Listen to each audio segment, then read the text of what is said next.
Amen. Thank you, Johannes. All right, everybody, good news. We are halfway. So the good news is that we are halfway into our course. I just want to quickly post the link. If you can just give me a second, please.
All right. So we can continue. So the good news is we are halfway, which means you have 8 weeks left of training. Then you can spend time doing your 40 hours community work before we do ordinations again in February next year. I don't know how many of you have seen the previous ordination ceremony we had last week at our church here in Pretoria, and how awesome it was. I know Pastor Mike was there. Congratulations, Pastor Mike, on your promotion as well. Thank Um, you. I pray God's richest blessing on you as well. It was Thank you, sir. nice. It was nice to see you there. It was really great. So tonight we're Thank you. going to start with module 2. You'll see I have posted the model. Use the last one that I've posted because there was one definition that was wrong, but I've rectified that was in the original module very not properly stated. So I fixed that quickly this afternoon. So the model as it is more accurate than the previous one. So in this module, we're more going to look, and you'll see we start off with how to become a SAFRIC member. Now, this is more for the purpose of us chaplains going out and recruiting other chaplains. We all are already enrolled to become a member. So for us, it's no longer for us to have to look at these things for our own selves, but this is for us to go out and market once we are chaplains, and even as candidate chaplains, to tell other chaplains on how can they become a SAFRIC member. So we'll see, first of all, the first question we must ask people is, are you called? Do you feel that you are called to serve as a chaplain? Now, chaplains, and I may ask you, what does a chaplain do? The thing we say is that the chaplain offers spiritual guidance to individuals dealing with trying circumstances. For example, hospitals, prisons, police stations, and emergency services have chaplains available for those in need of religious support. This is an admirable task, and it sounds like the right fit for you. You'll need to pursue what the South African First Responder Chaplaincy can offer. So that is the question that you ask someone when you encounter them. If they say to you, listen, wow, I see you've got this nice uniform. What is it? And then you can explain to them. And if I ask you, what do I do? You can tell them, and you can ask them, do you feel called? We had this during our conference last week, but a couple of people came and enrolled to SAFRIC because they saw the ceremony and everything, and then afterwards they came and they asked the questions, and we were able to assist them with the right answers. Now, they need to understand what the job entails. A community minister is like a pastor, a reverend, or a preacher, and non-clergy chaplains are ordained and usually work among the broken, in poor and rich communities. Hospitals, emergency services, law enforcement agencies, prisons, and among the victims of major trauma or trauma. Now, what is major trauma? You'll remember from our first module, it is incidents like vehicle accidents, criminal incidents, and natural deaths, shooting accidents, drownings, heart attacks, etc. Also, psychological trauma, which is a type of damage to the psyche that occurs as a result of a severely distressing event. So please remember these definitions of the two. Depending on where you are employed as a Safric chaplain, your duties may include the visiting of broken people, listening and praying with them, and providing grief counseling and conducting funeral services. Now remember, as a Safric chaplain, if you're not an ordained pastor and you're not licensed by the government through the Department of Home Affairs to officiate marriages, you cannot do that. You need a special license to officiate marriages. As a chaplain, we must be open-minded and empathetic. As a chaplain, you must be capable of showing deep empathy and open to forming relationships with a variety of different people from all backgrounds.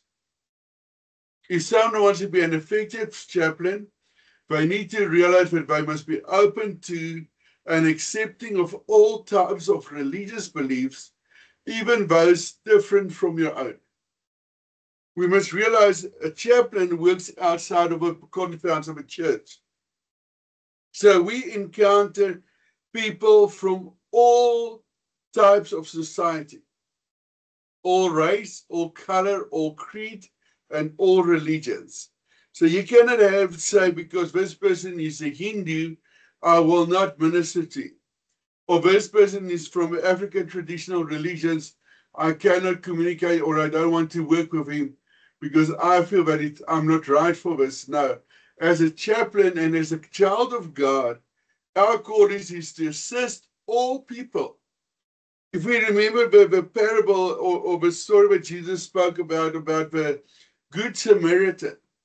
Now, the Good Samaritan, the story, the background behind it is that between the Samaritans and the Jews, there was enmity. So the Samaritans was enemies of the Jews. And we see that a Jewish traveler was, robbers caught him, they robbed him, they beat him, and they left him for dead.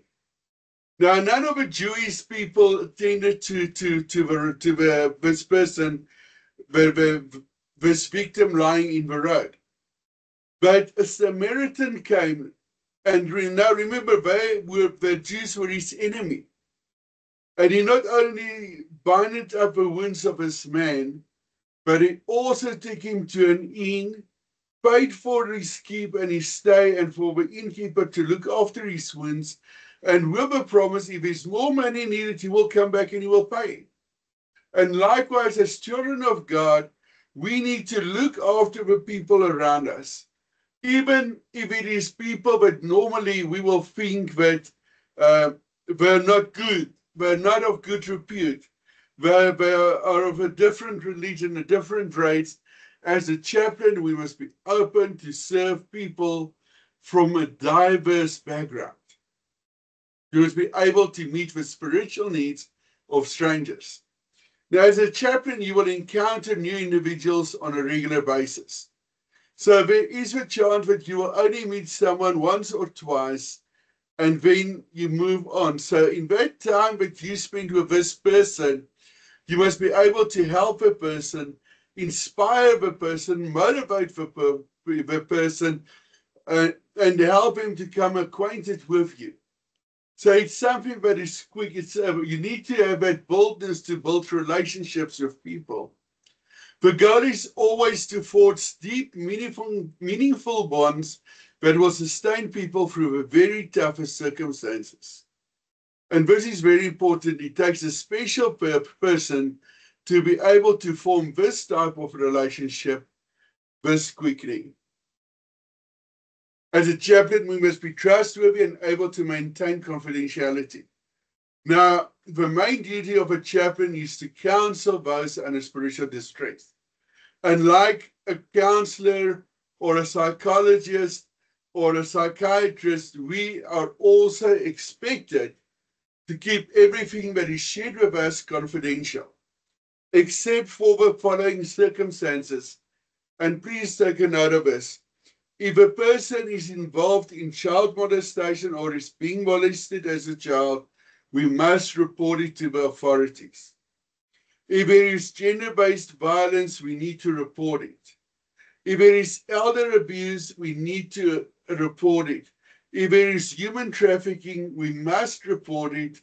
And if a person is a threat to his or her own life, we must report it. But you must first inform the person, but listen, I heard your confession, or I heard your circumstances, and I know that what you're sharing with me is confidential, but by law, I am required to report this. So please take note of that. Even though it's required from us to be confidential, there are certain circumstances where the law requires from us to actually share that information with the appropriate authorities. As a chaplain, we must be spiritually strong. When you offer guidance to people all day long, you may feel your energy drain away. So you must be able to help yourself and keep yourself from deteriorating spiritually. You must be firm in your own spirituality and being able to handle the stress of helping others. And this is an integral part of becoming a chaplain who can make a difference. We need to constantly build our inner man and our own spiritual strength, because other people rely and depend on us. When you're in ministry, and I believe Pastor Mike can concur with me, you realize after a Sunday morning service or a teaching session or a counseling session, but actually you feel drained. Spiritually, you feel the energy going out from you. And that is why we need to spend time in God's word and in God's presence, so that times of refreshing can come from the throne of God and strengthen us. We need to build a personal relationship with God and the Holy Spirit, so that God can empower us and strengthen us, so that we can be spiritually strong. It's not something that just happens. You're not just spiritually strong because you think you are. I can guarantee you that you will find yourself spiritually drained after one or two sessions, and many people get burned out because they do not tend to their spiritual well-being. They don't spend the proper time taking care of themselves spiritually. Now, if someone wants to apply, how do they do?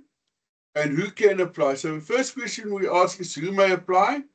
And that is any person in the Christian faith.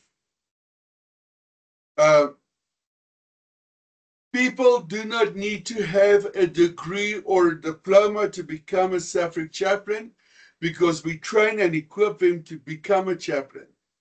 But it is preferable if someone has a degree or a qualification, because that helps us so much more when it comes to specialized areas.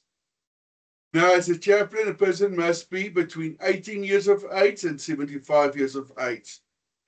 And they must meet specific education, training, and expertise requirements. They must have access to their own transport.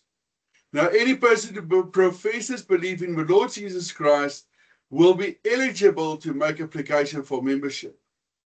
Certification is highly preferred and often mandatory, requiring the successful completion of a Safric Level 1 course. Now, for candidate chaplains, you cannot become a chaplain and wear the badge of authority until you have completed the Level 1 course, all 6 modules, and have done the amount of community service hours that is required from you. Then only can you become a chaplain. So when we talk of certification, we talk of completion of either the Level 1 course or another chaplaincy course that was done through some agency. Now, if chaplains also has the right to resign. Why? Because we are volunteers. So as a result of that, we can resign from the organization at any time we wish. But the following process must be followed. If you do not follow the process, they will inform you that you have not followed protocol and that your application to resign is unsuccessful and you must redo the process. Please remember, upon resignation as a Safric chaplain, You must hand in your badge of authority as well as your ID card and your mandate for letter of authorization as a chaplain. Now, first, you must do a courtesy call. So the member who wishes to resign might do a courtesy call to his or her direct commander, who in turn will inform the president and or the director control from a member's intention to resign. Now, please remember, the phone call is not an official resignation. The resignation must be done in writing. Secondly, the request for resignation. The member resigning must hand a formal resignation letter and the Suffolk official badge of authority over to his or her commander. The commander will forward the letter and the badge of authority to the Suffolk head office to start the resignation process. The letter may be done via email. Then upon confirmation of resignation, the resignation will be confirmed after all issues that might have been reported have been cleared. And then lastly, the resignation will be approved. Suffolk head office will send a letter of a resignation to the member. This letter will be kept on the member's personal file at the Suffolk office for 5 years. So that is in short, if someone wants to resign from Suffolk, that is the process they can follow upon resigning from the organization. Now, what is the responsibilities of a Suffolk chaplain? We must have availability to help. People experience spiritual crises all throughout the day, and sometimes even in the middle of the night. And depending on where you are, you may need to drop what you're doing or wake up at an odd hour to help someone who is in trouble. So there is the Suffolk golden rule, and please write this down. And this rule applies to all Suffolk chaplains, regardless of the nature of the situation that you find yourself in. Firstly, no Suffolk chaplain must travel alone. You must always be accompanied by either a fellow chaplain or a police officer or a friend or somebody, and this is for 2 reasons: for witnessing and 2, for safety. Remember, we may find ourselves in circumstances, situations, if you're alone and there's a woman or a male person, they can accuse you of things and say you've done one thing, this or that. But if you have another person with you as your witness, they can say, but listen, this did not happen. Now, the second rule is during counseling or bereavement sessions, we must always ensure that we keep appropriate and respectful boundaries when offering support to these people, in ensuring comfort and understanding for those involved. And it is very important, and even in church we have this golden rule, that a man may not advise or counsel a woman, and a woman may not advise or counsel a man. If there's a man and there's a female chaplain attending to the scene, and that person needs counseling, she needs to approach one of the male persons available, one of the first responders available on the scene, and ask them to come and assist her and help her, and she counsels this person so that there's a witness. And likewise, if it is a male chaplain, there's a female victim, he needs to get another female to be part of a counseling process. You're never to counsel someone of the opposite sex alone. It's very important. As chaplains, we must have a respect for God.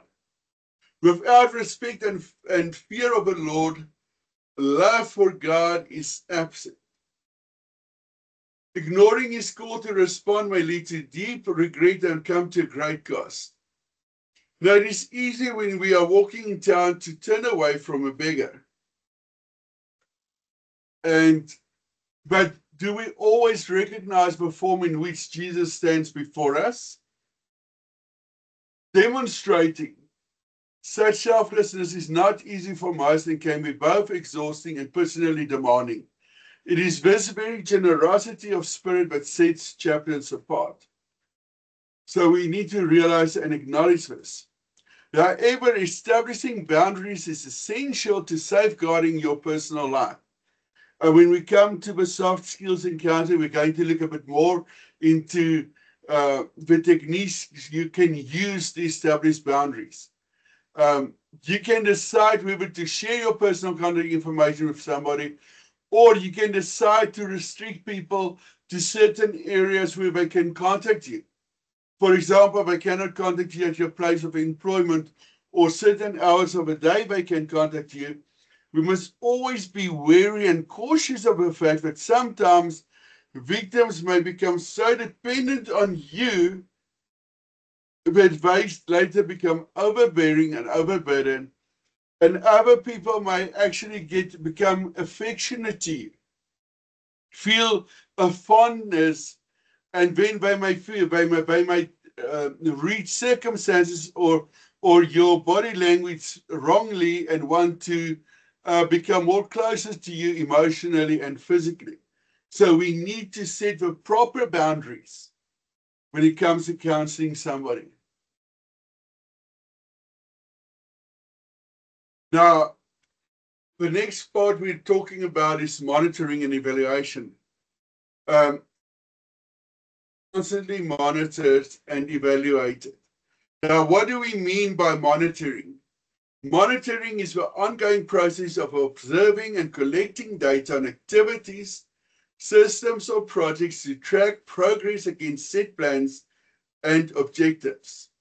This monitoring will involve continuous or periodic assessment of performance indicators to ensure proper functioning, identify deviations, and enable timely adjustments or corrective actions.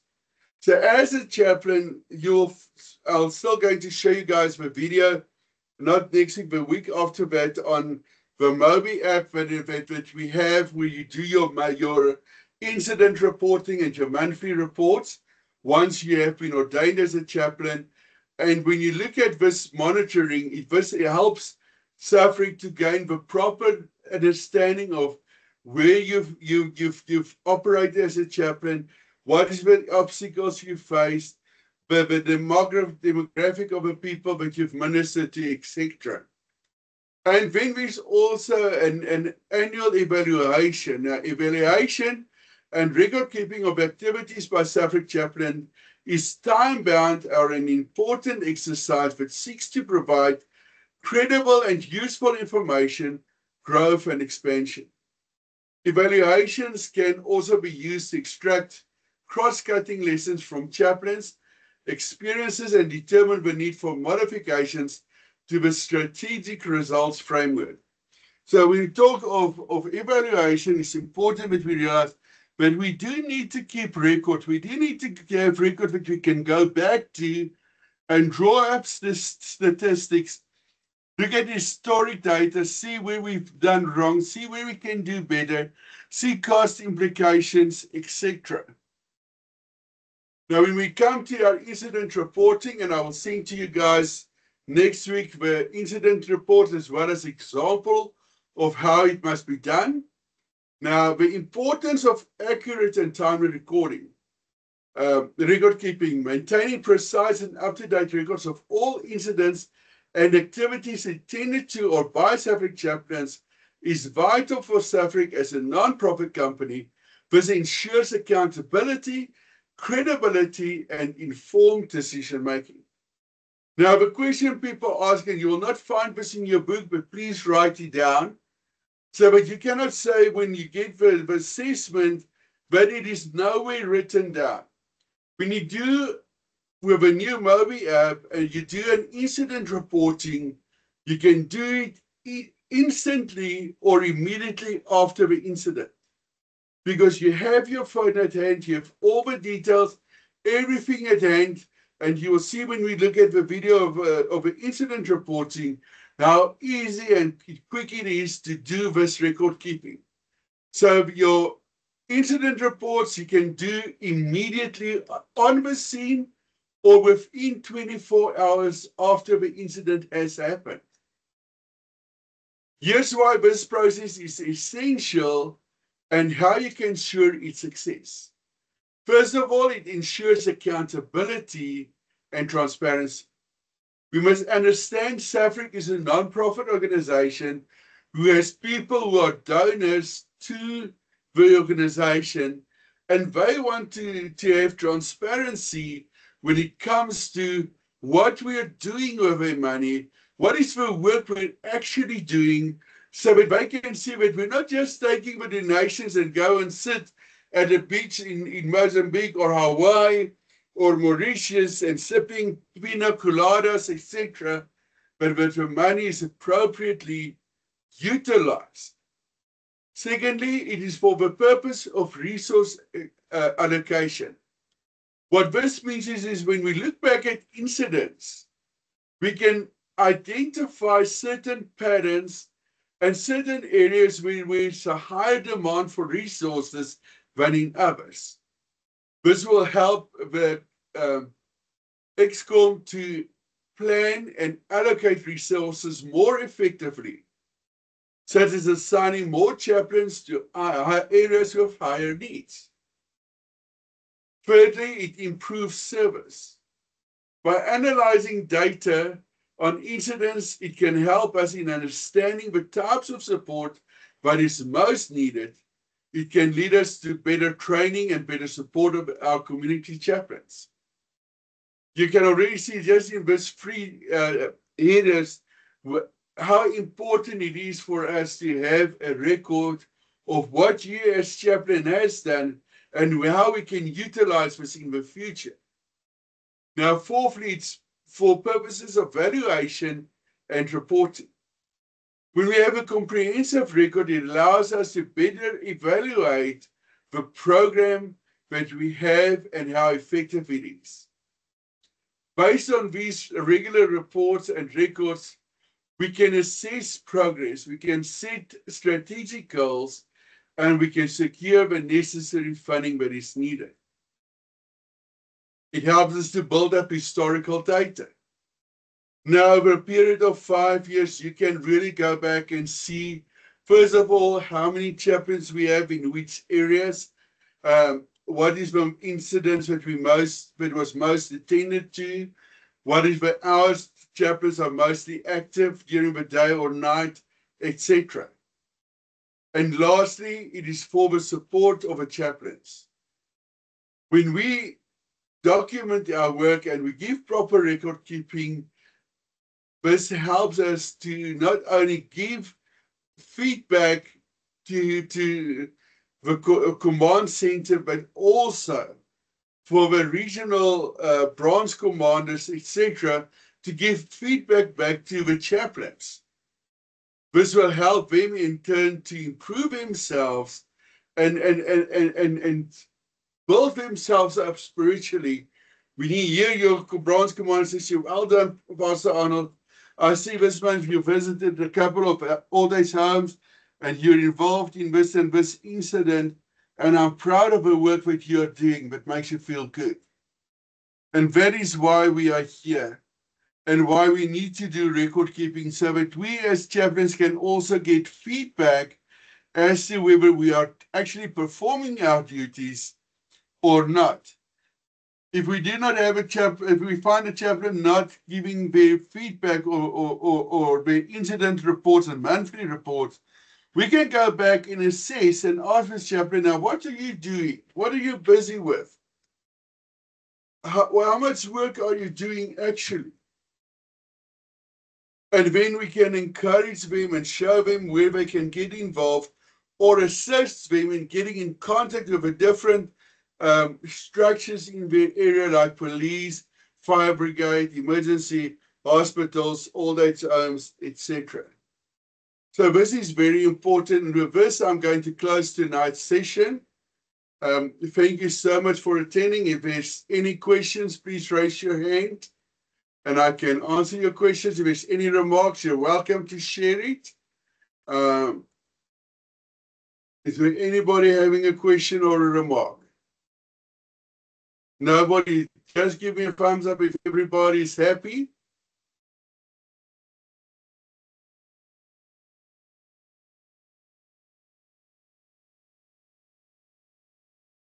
%. So nobody has questions. Everybody's happy, so please take note.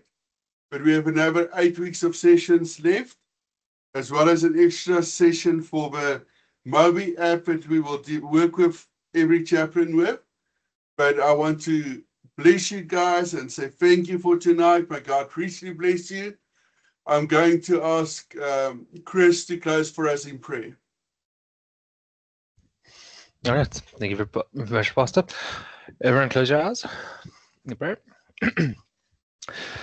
Heavenly Father, I just want to say thank you for the opportunity that we had tonight. Thank you that we had the opportunity to come here tonight as a group to learn more on how we can complete your work that you have planned for us. Heavenly Father, I pray that you let this word fall in good and healthy ground so that a mighty tree bearing your fruit may grow. Thank you very much for this opportunity, Heavenly Father. Please bless each and every one of us tonight where we part our ways again and bring us safely back here next week. Pray this in your holy and mighty name. Amen. Amen. Thank you so much, Chris. May God bless all of you. May protect you and keep you